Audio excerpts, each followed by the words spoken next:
Bonjour les élèves, j'espère que vous allez tous bien. Je suis heureuse de vous retrouver ici pour cette petite vidéo de type correction. Alors nous avions commencé un nouveau chapitre de géographie, nous avions déjà fait toute la partie sur le littoral touristique. Nous changeons maintenant totalement de paysage, totalement d'aménagement, totalement d'activité, d'enjeux également, avec cette fois-ci les paysages, les villes industrialo-portuaires. Fini les plages de sable blanc, les palmiers, les touristes et les vacances. Ici, ce sont des industries, des entrepôts, des conteneurs, des activités industrielles, des énergies et ainsi de suite. Alors, justement, on va tout de suite corriger l'exemple du Havre avec donc le port du Havre qui est dans votre manuel. Alors je vous rappelle que le visionnage de cette vidéo n'est pas du tout obligatoire, en fait c'est facultatif puisque le vrai corrigé se trouve sur MBN sous format fichier à imprimer de préférence. Si vous n'avez pas d'imprimante, on en reparlera, c'est pas grave. Non, ici le but c'est d'ajouter quelques éléments en plus et de rendre le cours un peu plus attractif, plus attrayant pour les élèves qui en ont besoin. Alors, pour revenir sur la première image qu'il fallait décrire, nous voyons bien ici au premier plan la plage avec ici le port de plaisance. Donc ici, il n'est pas question de voir des gros paquebots, des gros porte-conteneurs, non. C'est un port destiné aux petits bateaux de touristes. C'est là qu'on peut mettre son yacht privé, pourquoi pas, son bateau à voile, sa péniche. C'est ici qu'on peut accoster. Ici, nous avons donc la plage pour les touristes avec ici, nous le voyons, la ville. Et puis, à l'arrière-plan, on voit toute la partie industrielle avec donc le terminal pétrolier destiné à accueillir les navires qui transportent du pétrole, mais également les porte-conteneurs, des grands entrepôts, des industries assez diverses et variées. On voit bien la taille du port et on voit bien que ce port d'ailleurs est vraiment accolé à la. C'est ce qu'on voit bien d'ailleurs sur ce deuxième document.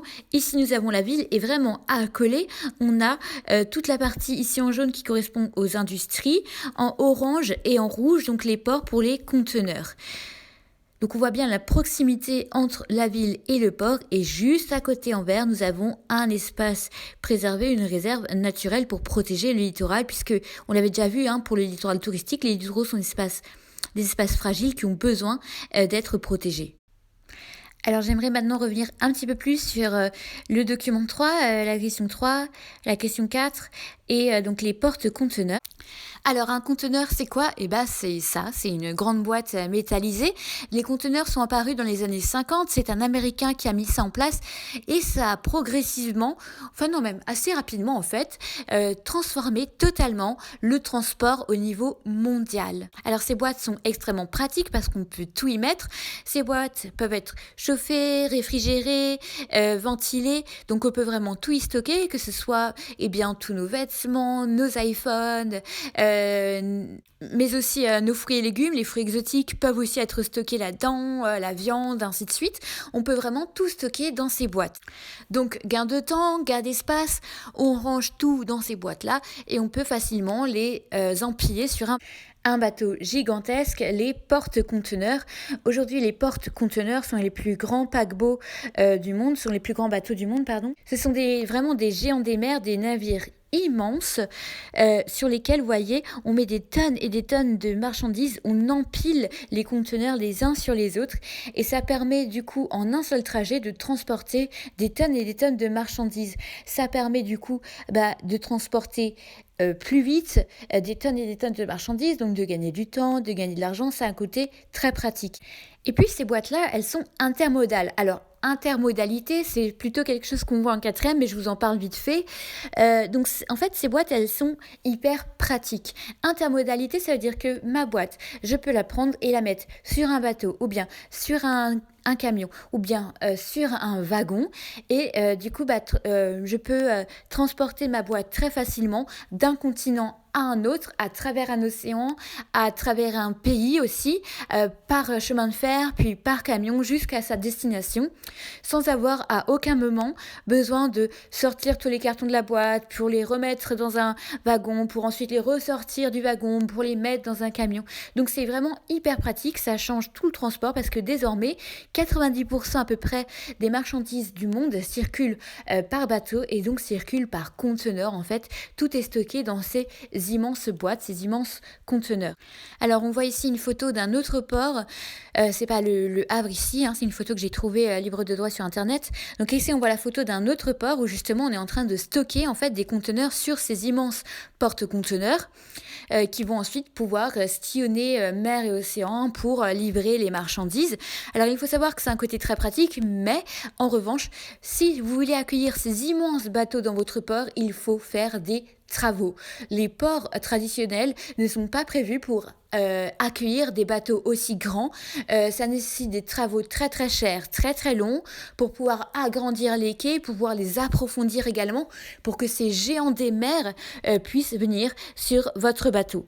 Donc ça nécessite au port de faire vraiment des très gros travaux et de s'agrandir, sachant que déjà de base, on le voit avec la carte de votre bateau.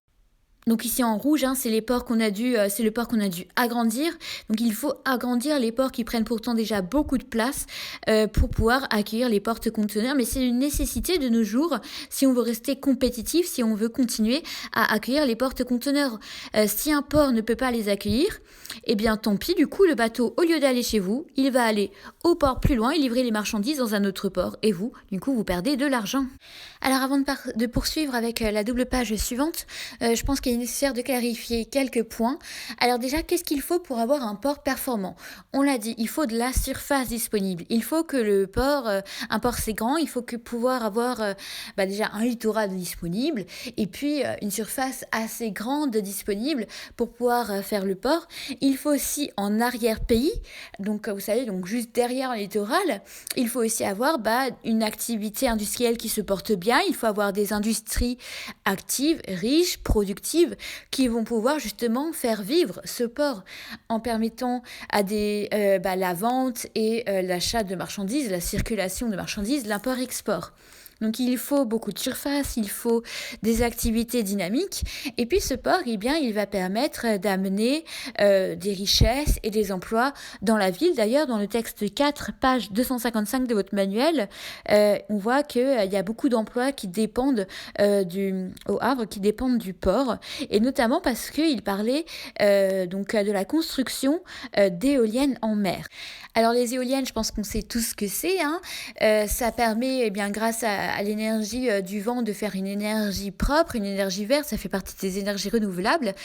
La France commence aussi tout doucement maintenant à s'intéresser aux énergies renouvelables maritimes. Qu'est-ce qu'on peut utiliser comme énergie de la mer pour pouvoir produire une énergie propre? Justement, la possibilité de créer des immenses éoliennes qu'on installera en pleine mer. C'est une très belle possibilité pour un avenir plus vert, plus propre, puisque en pleine mer, le vent est plus fort et en plus, ça gêne pas les habitants puisqu'il n'y en a pas en pleine mer, donc il n'y a personne qui va se plaindre de voir une immense éolienne juste à côté de son jardin. Donc là, vraiment en pleine mer, le vent est beaucoup plus fort, ça permet du coup de créer une belle énergie, mais le problème c'est que c'est très coûteux à faire et surtout au niveau technologique, il faut un niveau de technologie qui soit très avancé.